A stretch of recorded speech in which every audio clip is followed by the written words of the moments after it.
Assalamualaikum warahmatullahi wabarakatuh. Masa remaja, perubahan biologis dan psikologis.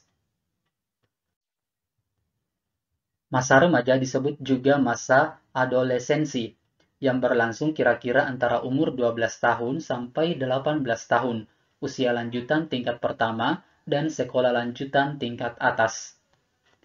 Masa remaja itu masa transisi, baik biologis, psikologis, sosial, maupun ekonomi. Masa remaja merupakan masa yang penuh gejolak dan keguncangan. Pada masa ini, timbul minat pada lawan jenis dan secara biologis mampu mempunyai anak. Memahami berbagai perubahan pada remaja akan membantu para guru memahami murid-muridnya dengan lebih baik.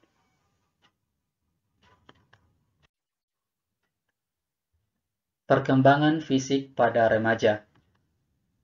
Fase remaja adalah periode kehidupan manusia yang sangat strategis, penting, dan berdampak luas bagi perkembangan berikutnya. Pada remaja awal, pertumbuhan fisiknya sangat pesat, tetapi tidak proporsional, misalnya pada hidung, tangan, dan kaki. Pada remaja akhir, proporsi tubuh mencapai ukuran tubuh orang dewasa dalam semua bagiannya. Menurut Samsu Yusuf 2005, berkaitan dengan perkembangan fisik ini, perkembangan terpenting adalah aspek seksualitas. Ini dapat dipilah menjadi dua bagian, yakni ciri-ciri seks primer dan sekunder.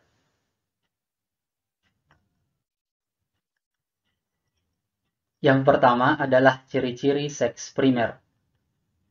Perkembangan psikologi remaja pada pria mengalami pertumbuhan pesat pada bagian organ testis, pembuluh yang memproduksi sperma, dan kelenjar prostat.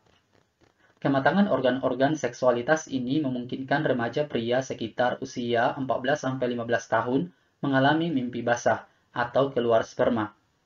Pada remaja wanita, terjadi pertumbuhan cepat pada organ rahim dan ovarium yang memproduksi ovum atau sel telur dan hormon untuk kehamilan.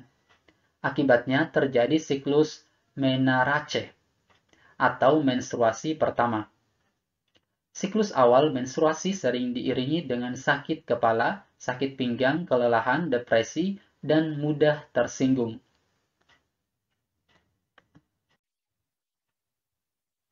Yang kedua, ciri-ciri seks sekunder.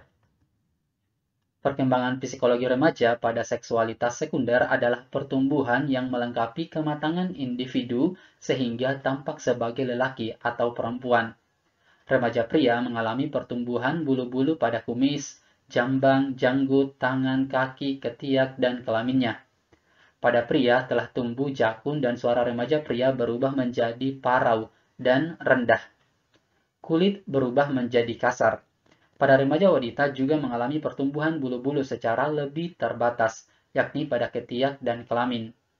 Pertumbuhan juga terjadi pada kelenjar yang bakal memproduksi air susu di buah dada, serta pertumbuhan pada pinggul sehingga menjadi wanita dewasa secara proporsional.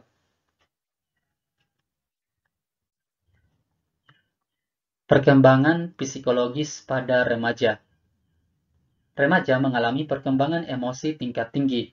Perkembangan emosi remaja awal menunjukkan sifat sensitif, reaktif yang kuat, emosinya bersifat negatif dan temperamental, atau mudah tersinggung, marah, sedih, dan murung.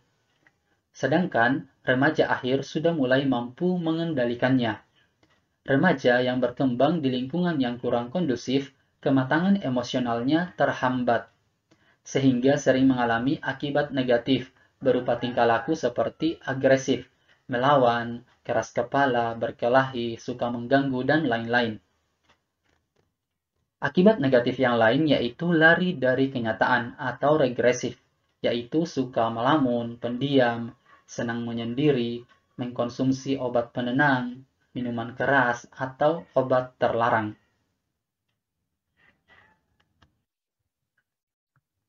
Sedangkan remaja yang tinggal di lingkungan yang kondusif dan harmonis dapat membantu kematangan emosi remaja tersebut, seperti adekuasi atau ketepatan emosi, cinta, kasih sayang, simpati, altruis atau senang menolong, respek, sikap hormat dan menghormati orang lain, ramah, dan lain-lain. Kemudian sikap yang selanjutnya yaitu mengendalikan emosi, tidak mudah tersinggung, tidak agresif, wajar, optimistik, tidak meledak-ledak, menghadapi kegagalan secara sehat dan bijak. Remaja sudah mampu berperilaku yang tidak hanya mengejar kepuasan fisik saja, tetapi meningkat pada tatanan psikologis atau rasa diterima, dihargai, dan penilaian positif dari orang lain. Remaja telah mengalami perkembangan kemampuan untuk memahami orang lain atau social cognition dan menjalin persahabatan. Remaja memilih teman yang memiliki sifat dan kualitas psikologis yang relatif sama dengan dirinya, misalnya sama hobi, minat, sikap, nilai-nilai, dan kepribadiannya. Perkembangan sikap yang cukup rawan pada remaja adalah sikap conformity atau kecenderungan untuk menyerah dan mengikuti bagaimana teman sebayanya berbuat. Misalnya, dalam hal pendapat, pikiran, nilai-nilai, gaya hidup, kebiasaan, kegemaran, keinginan, dan lain-lain. Oke, cukup sekian pembahasannya. Terima kasih. Assalamualaikum warahmatullahi wabarakatuh.